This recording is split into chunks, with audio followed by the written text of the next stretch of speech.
Salam sejahtera Malaysia, tuan-tuan dan puan-puan yang amat dihormati sekalian.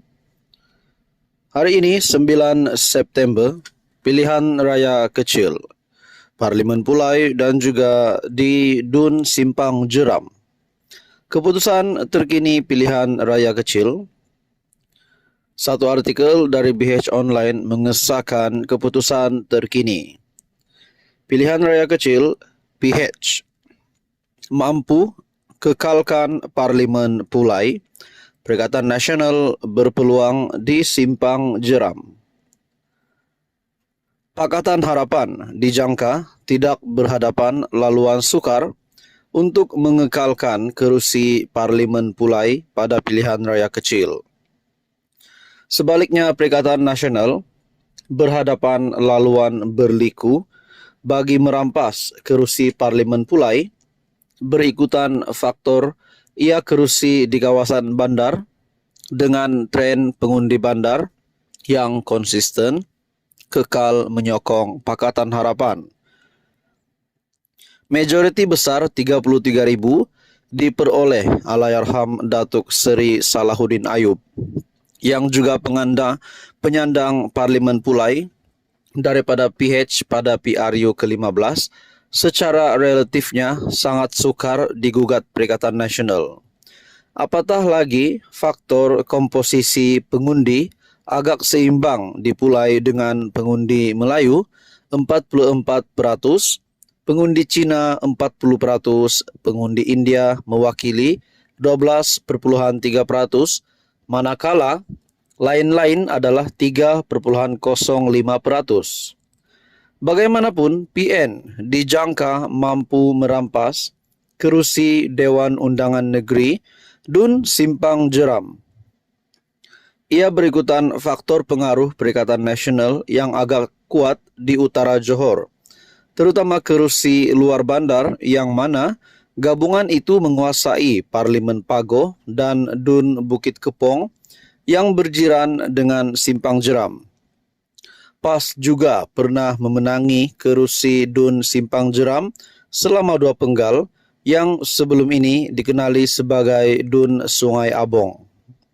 Faktor komposisi pengundi Melayu yang agak besar di Simpang Jeram, yaitu 51,87% daripada keseluruhan pemilih berdaftar, diikuti dengan Cina 44,58%, India 2,53%, turut memberikan PN kelebihan di kerusi luar bandar berkenaan.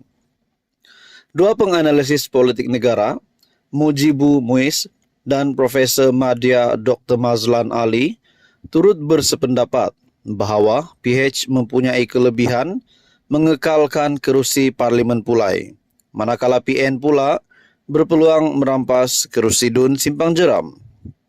Mujibu yang juga pensyarah kanan sains politik UiTM berkata, secara umumnya dua faktor pemberat untuk meramalkan keputusan di dua PRK Johor ini, yaitu peralihan undi akar umbi UMNO dan faktor keluar mengundi pengundi Cina. Katanya, di Parlimen Pulai, faktor geografi dan demografi memainkan peranan dalam mempengaruhi keputusan akhir.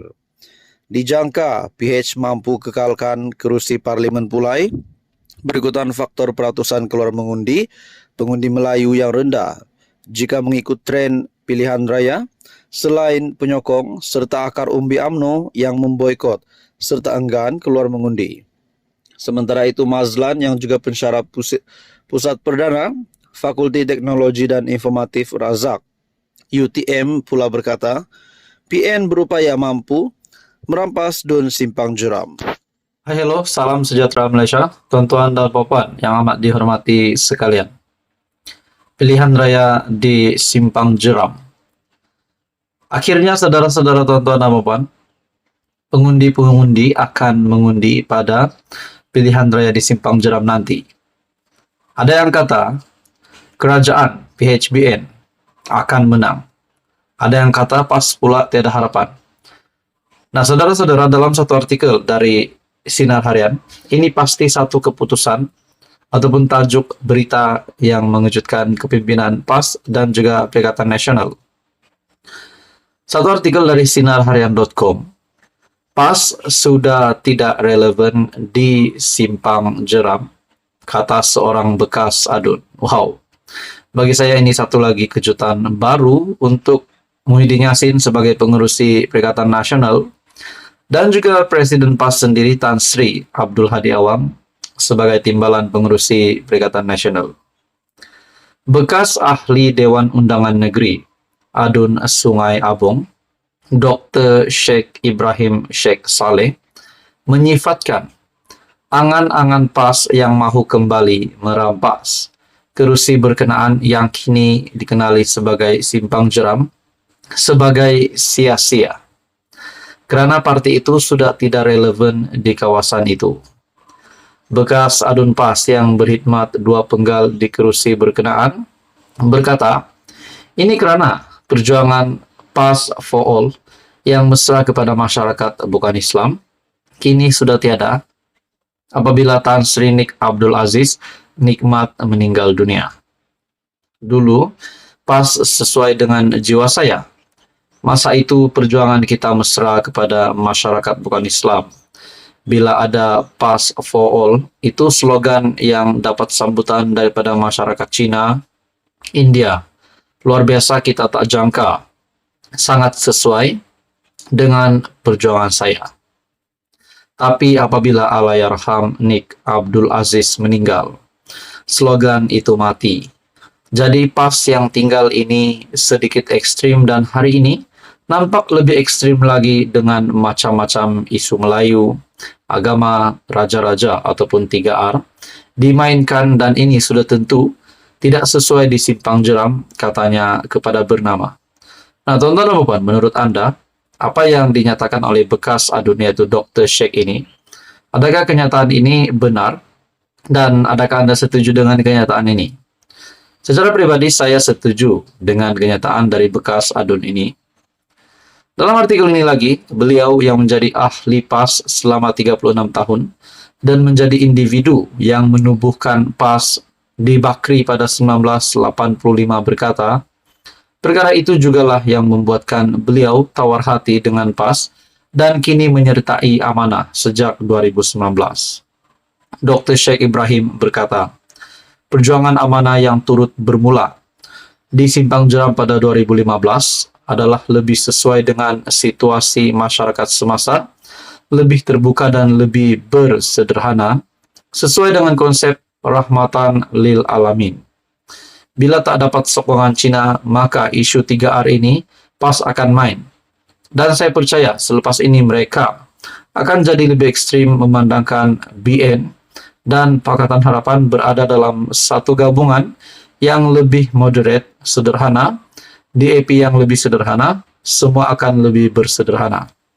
Katanya, hasrat PAS yang mau melahirkan doktor kedua itu, yaitu kemenangan calon berlatar belakangkan pakar perubatan di Simpang Jeram melalui pendekatan kempen calon PN, merawat dan mendekati pengundi sakit, hanya dilihat sebagai gimmick bagi meraih undi semata-mata. Karena saya doktor dan anak tempatan di sini, berkhidmat di sini daripada mula saya bertugas pada 80-an hingga hari ini. Walaupun saya sudah bersara, saya doktor berkhidmat dan calon berkhidmat dan memberi rawatan kepada penduduk di sini sepanjang saya jadi adun. PRK di Simpang Jeram dan Parlimen Pulai menyaksikan pertandingan 3 penjuru antara PN, BNPH dan Bebas dengan calon PH Nazri Abdul Rahman akan berdepan saingan ahli jawatan kuasa PAS Pusat Dr. Muhammad Mazri Yahya daripada PN dan calon Bebas yang juga ahli perniagaan S. Jeganathan. SPR menetapkan pilihan raya kecil bagi kedua-dua kerusi itu diadakan serentak pada Sabtu ini. Jadi adakah di dua pilihan raya kecil ini bakal dimenangi oleh kerajaan ataupun PAS PN? Seperti yang dinyatakan oleh bekas adun ini, PAS sudah tidak relevan di Simpang Jeram.